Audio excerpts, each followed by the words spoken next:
Hey lads, my name is Skychrew and welcome to Game Theory! 5 Nights at Freddy's Burn Them All! Ultimate Timeline. As I saw from the thumbnail, I'm pretty sure this is going to be connected to a sister location, 5 Nights at Freddy's sister location.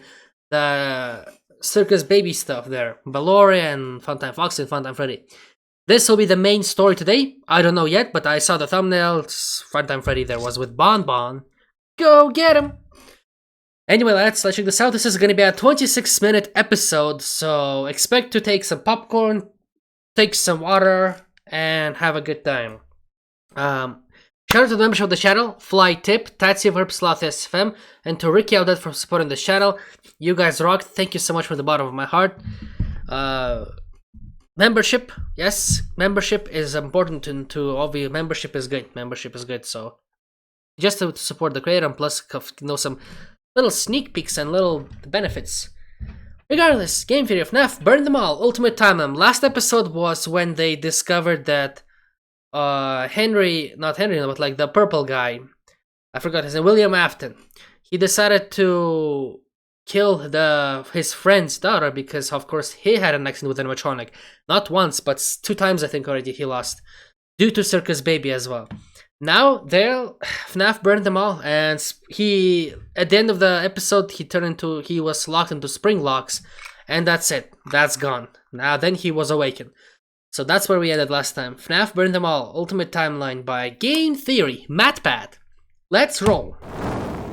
Hello, Internet! Welcome to Game Theory. Nice! And page 20 already. Of the final FNAF timeline. This is getting ridiculous. It's big. Last time we covered William Afton's rise as a serial killer. How the loss of his young son in 1983 caused him to make one fateful promise that would ultimately serve as his I'll bring you back to pieces. For decades. I will put you back together. Wow. Fueled by grief and obsession, Afton would lose himself in work and drinks. One night in a fit of rage, he lashes out against Henry's young daughter, Charlie, his first murder. This moment becomes the first domino to fall in a long sequence of events that ultimately destroys William's life and the lives of those around him. That one murder gives Afton a taste for blood, resulting in the deaths of 10 more children across 2 different pizzerias. That's a lot. Those children go on to possess animatronics, giving Afton his first exposure to Remnant and the potential solution for bringing his son back to life. The need to learn more about this miraculous power leads him to produce the Funtime animatronics, as well as their capture devices. Robots designed to bring kids to him for experimentation and collection of more Remnant. Except there was one thing that he didn't account for: his daughter's curiosity. He made the robots too appealing, and it would cost him Elizabeth's life. Now with 2 children to put back together, Afton was more desperate and crazed than ever, returning to the my god, he's insane. To steal the possessed metal still living inside their walls. What he didn't account for, though, were the ghosts. To pay for the sins of his past. When last we left him, William was spring-locked, bleeding to death behind a secret wall. Gone. That's what I said. Certainly not forgotten. As we're about gone, but not forgotten. Today we're finishing up chapter 2 of our story, wrapping up the Afton era. Finally! Over the next 6 pages, we switch our focus to the other main character of the franchise, Mike, a young boy dealing with the fallout of a stupid childhood decision with tragic consequences. A young man whose life is best described There's him now! Damage, caught in the blast radius of William's Mike Afton. Destruction. Now, before we begin, let me just rip off the band-aid now. We won't be finishing the timeline today. Oh my god! I'm sorry, I wanted to, but VR, AR,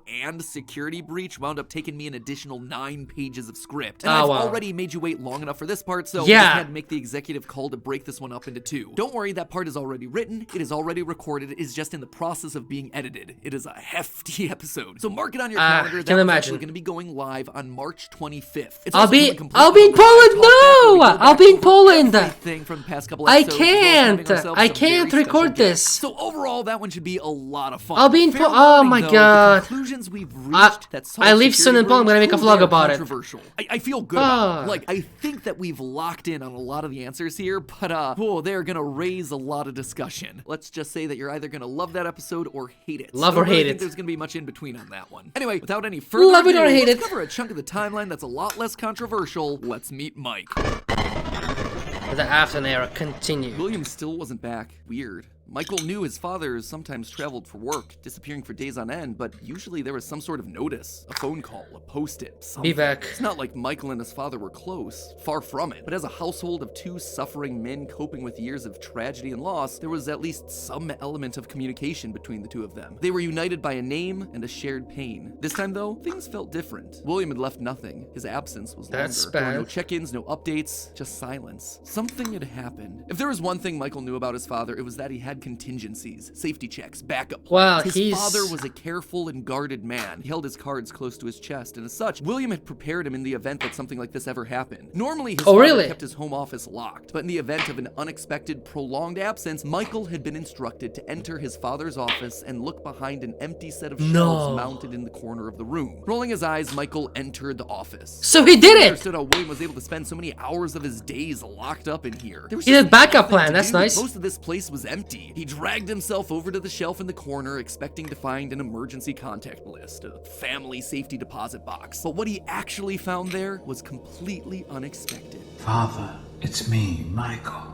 I did it. I found it. It was right where you said it would be. The shelf swung open and revealed a oh my god, industrial elevator, one that led straight down into an underground. That's tunnel. where it is? No way! Impossible. Hidden inside his childhood home was a secret entrance to an enormous underground science lair? It didn't make any sense. Seriously, it didn't make any sense. And yet, here it was, mapped directly underneath the floor plan of the house that he'd grown up in, lost his brother in, been tortured. That's crazy though. Michael thought that he'd known his father, a prideful, sad, no, angry not man anymore. With petty everyday problems, but clearly he'd been living with a stranger this entire time. His father had secrets. Suddenly, the days of William being locked inside of his office made sense. He'd been here the entire time. Where was here, though? Was this Circus Baby's entertainment and rentals? The Circus Baby restaurant always did seem to be a deeply personal project for father. A failure of his that cut unusually deep, especially after that first location had to be closed prematurely due to the gas leaks. After that day, father really did seem to change, to lose himself even more in his work. Clearly, the entrance he had found was some sort of secret back way into the facility, one that required crawling through vents to navigate. His father had been working here, but in secret. Why? And that's when he found her. At the end of the facility, Circus Baby, his father's pride and joy.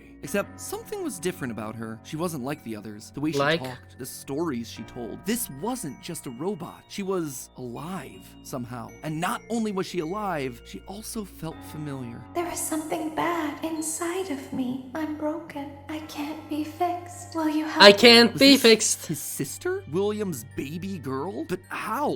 Why? What was this place? He dug around some old files and found blueprints outlining the features of these animatronics. Storage containers, voice mimicking, parental tracking. And was that a child in Freddy's stomach? Was his father collecting and experimenting on kids? Were all the rumors that he'd heard throughout his past actually true? That the animatronics came to life at night? That there were murders done in all the pizzerias? That his father had somehow been the prime suspect in all of it? Suddenly, Michael's mind flashed back to his persistent nightmares throughout his childhood. Had he been experimented on too? Tears stung in his eyes as anger, fear, and confusion filled his body. His father's secrets were pouring out. William wasn't just a lame, overworked father. He was a monster, toying with life itself. Suddenly, everything clicked. He frantically looked around the room, blinking human heads on poles staring back at him. Green eyes, his sister. Blue eyes, his brother. Closed eyes, his mom. All just staring, expectantly. These were meant to be human. William was working down here trying to make believable humans, literally rebuilding the family that they had both lost. The small little girl robots with their British accents roaming the hallways of this underground facility suddenly took on a whole new context. Hello in there. Is it the same person?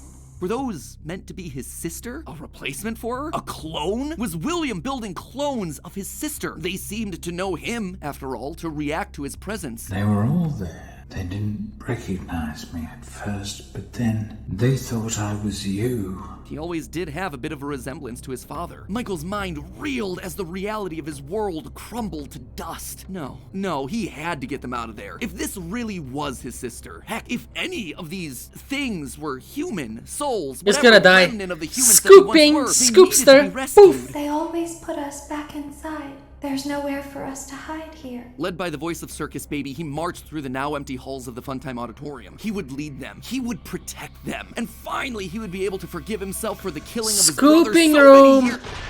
Ah! You Wanna? are in the scooping room now. Yep. The scooper only hurts for a moment. Scooper? That violent extraction arm? Michael had seen that one in a pile of that's blueprints. bad. Something about heat rendering the magical silver metal inside useless. In reality, prior to getting himself spring-locked and put behind the wall, William's methods had become increasingly sophisticated. With a mechanized arm that could infuse new bodies with a soul, William could finally give and take away life. The only thing he needed were the bodies. But William wasn't the only one looking for bodies, as Michael was about to learn. But if we looked like you, then we could hide. Oh If no. we looked like you, then we would have somewhere to go.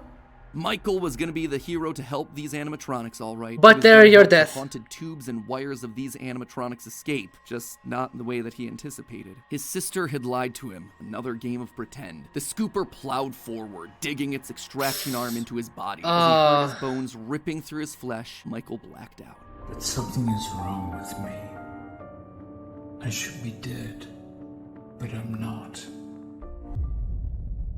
Oh no. For the next several months, Michael's life was not his own. He was forced to comply with a tangle of wires and spirits that lived inside of him. His body fuck. felt like an overfilled balloon begging to burst as day by day, week by week, his flesh began to sag and discolor. He was a walking, talking, rotting corpse, alive, but wishing he wasn't. He was a puppet, a walking shell. And while he did his best to conceal his fate, there was only so much a man filled with robot spaghetti could do. The entity in his innards would eventually leave, but by that point, the damage had been done. His decaying flesh stank, turning him into a literal purple guy. But still, even with no bones, even with rotting purple flesh and begging to He's die, still alive. Michael continued to live. That silvery metal remnant injected by the scooper meant that he couldn't die. His anger also refused to die. What he had seen down there in his sister's location had rocked him to his core. His father had killed and captured dozens. His experiments had killed his sister and then tortured him throughout all his childhood. He was actively trying to build human replicants. He didn't know where his father was, but Michael knew that he was out there somewhere. I've been living in shadows. There is only one thing left for me. Where you to found this, do. detective? Where you find this? Come find Where me. did you find this Michael had to audio? fight for the sins of his Prove father. to me. He had to make things right. Where this guy Michael found would it? burn Fazbear Entertainment to the ground. I mean, what else could you do when your skin was permanently purple? Michael's strategy was simple. He would apply for night security guard positions at the old defunct pizzeria locations. That way, no one ever had to see him or smell him during his shift. And all these old, shuttered locations did need guards. Teenage vandals and squatters were always looking to get inside these abandoned buildings, and yet no one ever really wanted to work an overnight graveyard shift unless they were practically out of options. Enter Mike. One by one, he would take on the job of security guard, changing his name each time to ensure that no one was able to follow his paper trail. Once inside, he could tamper with the animatronics and figure out how they worked, writing about his experiences in his security logbook. While there, he would listen to the old tapes where upper management awkwardly welcomed new recruits to their summer jobs, even though he was working there nowhere near the summer months. He heard the gory details of his father's franchise from the outsiders looking in, confused and afraid about what was happening in the walls around them. Sometimes he would see his brother in the form of the Golden Freddy suit. It's me appearing on the walls around him. Except now, there was something else there. He was no longer alone. Another angrier presence was also in the suit, as if two spirits were forced to share the same body. And Golden Freddy would attack him now. It was aggressive. Its vengeance wanted to lash out at anyone with the Afton name, anyone who wore a security guard outfit. Over time, Mike worked his way through the old restaurants, the original pizzeria, the bigger, better Freddy Fazbear's. He spent weeks there looking for clues as to his father's whereabouts, and each time at the end of his week's shift, he would then set the location on fire. Remnant can't survive high temperatures after all. So burning away whatever spirit-laden animatronics that still existed inside seemed like a winning strategy. All this I saw the skeleton that day. causing the nightmares to begin again. Hallucinations that brought him back to his childhood. The guilt around killing his brother. His dreams were oddly mixed with the shrill phone calls of the security guards. But it would all be worth it in the end. The goal was to eventually stumble across the one location, the one job that would finally reunite him with his father. Little did Mike know that that day would come sooner than he expected. 2023, an advertisement came across Mike's TV. This year? What the fuck? Fights, new horror attraction inspired by the awful crimes that occurred around Freddy Fazbear's Pizza so many years ago. It made Mike sick. people looking to make a quick buck off the tragedy of others, off his own family. This wasn't a joke or entertainment. Regardless, he had to be a part of it. If this team was combing through his family's history, they might stumble across something that could be useful. And if his father was truly still alive as he suspected, there would be no way that he wouldn't show up here. Maybe finally this could be the final chapter in his family's marathon of tragedy. Mike applied for the job and was immediately handed the keys. Years of doing this had taught him that security guards rarely receive thorough security checks. They also liked how creepy Mike looked. They thought it was a costume,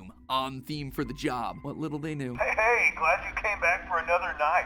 I promise it'll be a lot more interesting this time. For weeks, there was nothing. But just as Mike considered giving up, he received the call that he'd been waiting for years. You're not gonna believe this. We found one. A real one. Could this finally be him? Sure enough, there he was. William inside his iconic golden Bonnie Springlock suit, only now it was green and decaying with age. And there they were, a small family of broken men finally reunited. It's been a long time, Dad. Mike had always struggled with the phantoms of his past haunting him, but now all the animatronics he'd encountered over the past months, hopping from pizzeria to pizzeria, suddenly sprang to life, their burned faces haunting him as he tried to keep track of his father on the cameras. It would seem that William's mere presence had put the spirits on high alert. Ultimately, they were harmless, more annoying than anything else, but there was one that felt different from the others, one that was more than just a mere phantom, the security puppet. If he looked at the cameras at just the right moment, he could see it floating there through the halls. He could even see its reflection in the water pooled on the ground. It would seem like he wasn't the only one there on a mission. While he was dealing with Springtrap, Michael assumed that this one was likely dealing with the spirits of this place, finally setting them to rest. Hopefully this means a happier day for all of us, Mike thought to himself. And in that moment, he felt the air around him release, like pressure being let out of a bottle. The building sighed, as if 5 spirits had finally been allowed to move on. He had the sense that his brother was a part of them. He rigged the wiring inside the building to misfire, and the dry, desiccated walls erupted in flames. It is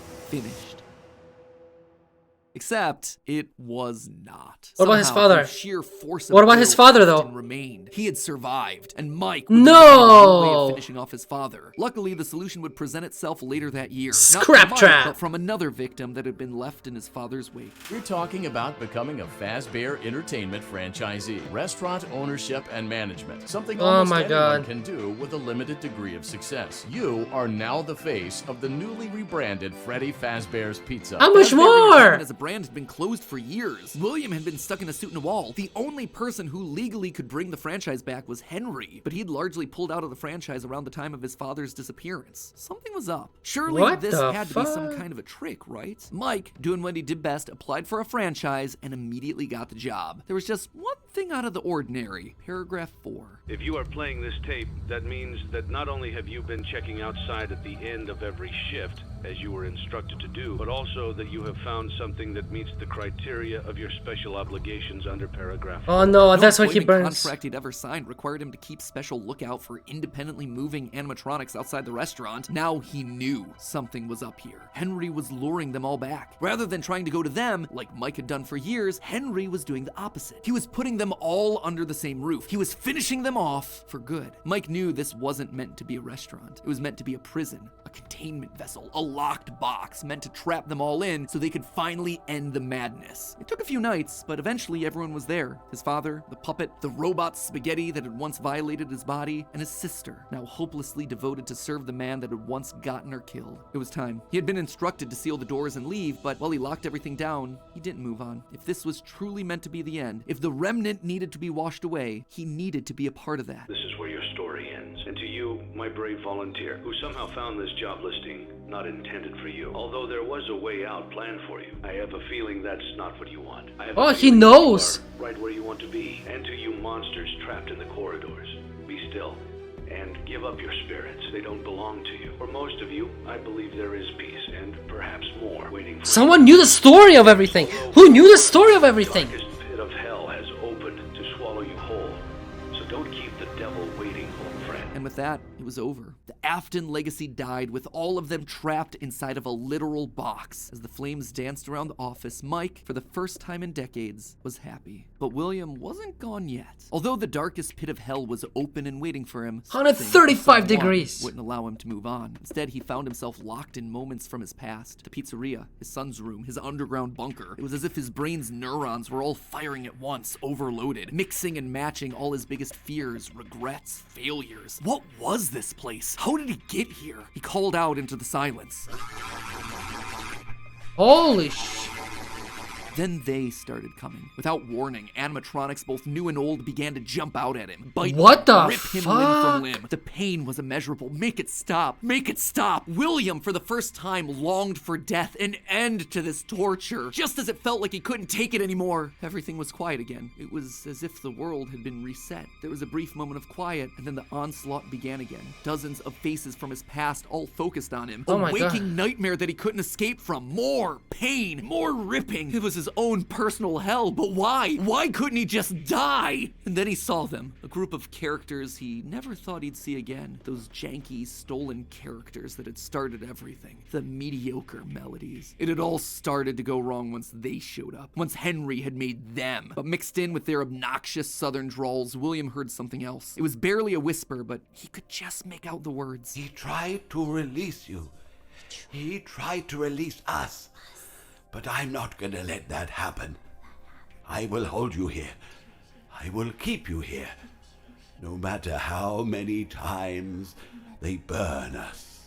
What the That fuck? voice. He knew that voice, but from where? Greetings from the fire, and from the one you should not have killed. The one he shouldn't have killed. William thought back. He'd done a lot of awful things, but there was always the one that stood out. Not Charlie, his drunken act of revenge. Not Susie, his first true murder, no. Instead, it was the one that he had lost control with. The one that he had broken beyond repair for no good reason other than because he could. The one that he'd stuffed inside the golden bear that his partner used to wear. Cassidy. They were back, and now they were trying to punish him, to make him suffer like he'd made them suffer. It was almost like William and Cassidy's souls had been locked together, fused by a collective rage and spite, each refusing to move on. But while Cassidy was so focused on taking revenge, they actually That's did the messed one up. thing that would be the downfall for so many others. They kept William alive. Even though Why fire though? should have destroyed the remnant that was coursing through his being, Cassidy kept William breathing, paving the way for his escape. William's will was so strong, his soul so powerful that he managed to put a part of himself inside the circuitry that housed the spring-locked suit. And there, his consciousness lay, inside a single circuit board, waiting for someone to find him and set him free. Oh my Personally, God, no glitch one trap. would suspect.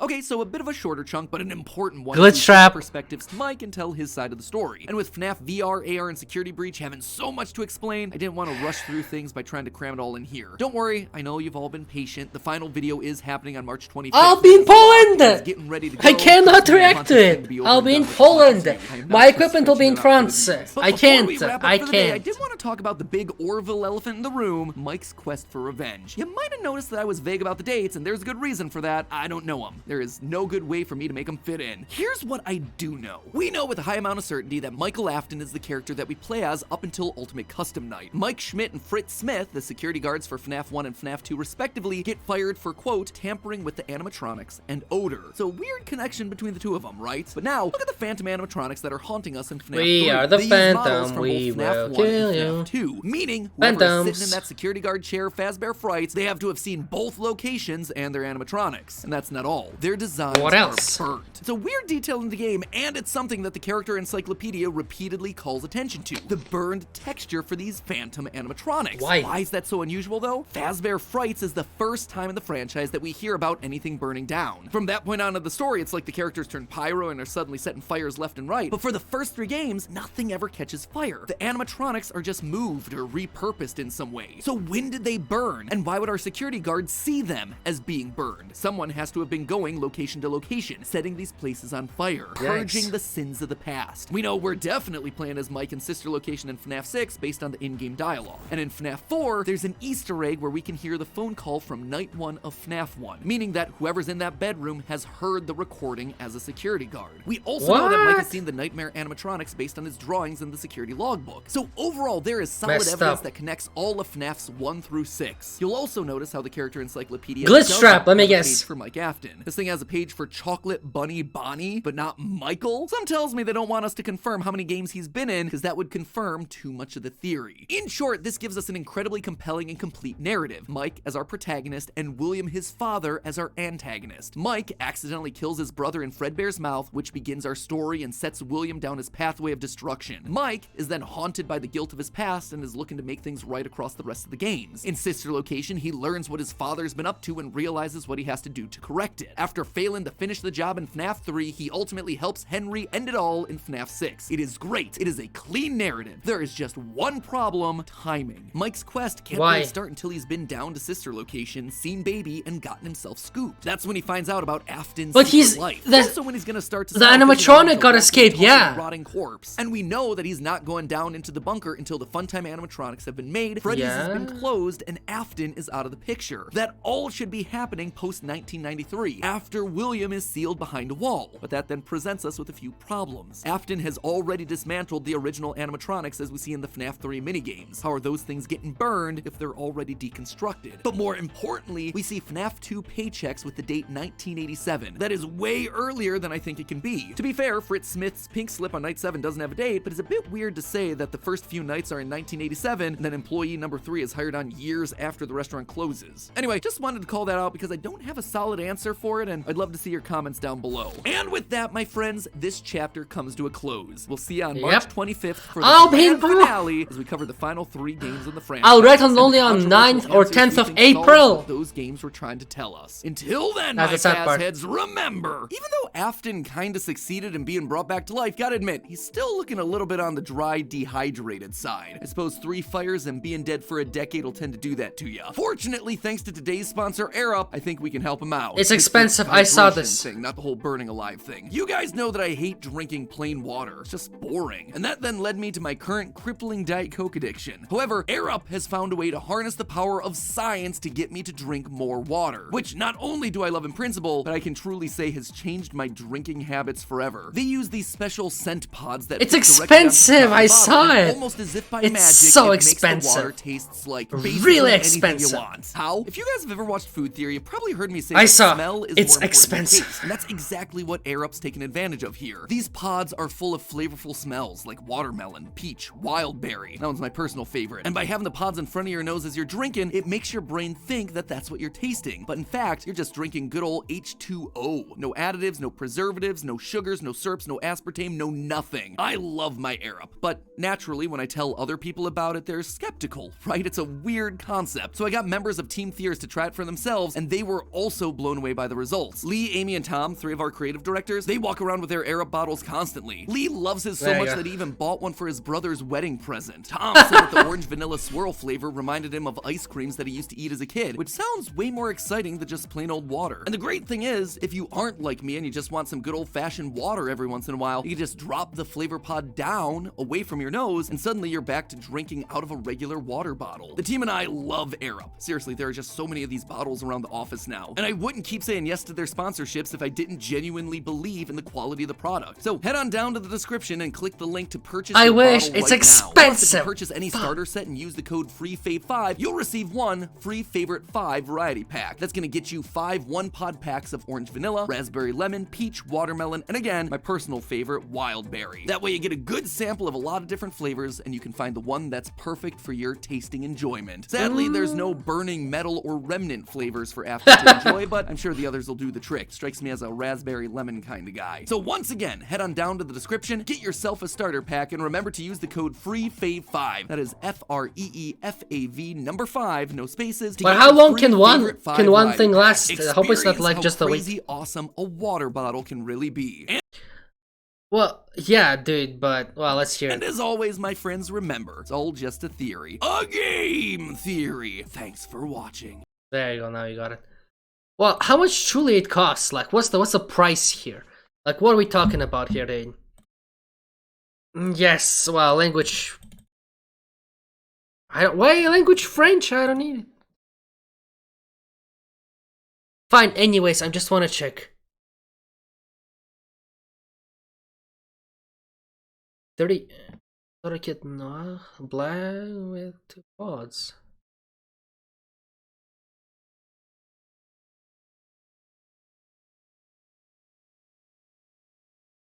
How much the shipment though? No, just out of curiosity, how much the shipment though?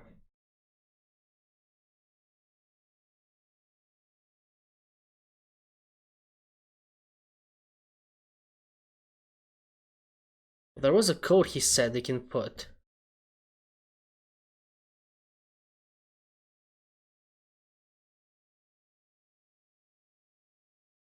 Well, anyway. I know I'm not rich, so if I maybe, I don't know. I'm fine with water. I'm fine. I like it. It's mostly for people who don't like water. Like, I drink water every day. Anyway, let's hope you enjoyed this reaction. If you did, please leave a like, subscribe, share this video. You can friends about the channel, and I'll see you tomorrow for another video. Sadly, I make a vlog 16th in 3 days, or after tomorrow even. That I'm gonna leave to Poland. I'm doing some business there. So yeah. Anyway. Thanks for watching. Circus Baby Restaurant always did seem to be a deeply personal project for Father. A failure of his that cut unusually deep, especially after that first location had to be closed prematurely due to the gas leaks. After that day, Father really did seem to change, to lose himself even more in his work. Clearly the entrance he had found was some sort of secret back way into the facility, one that required crawling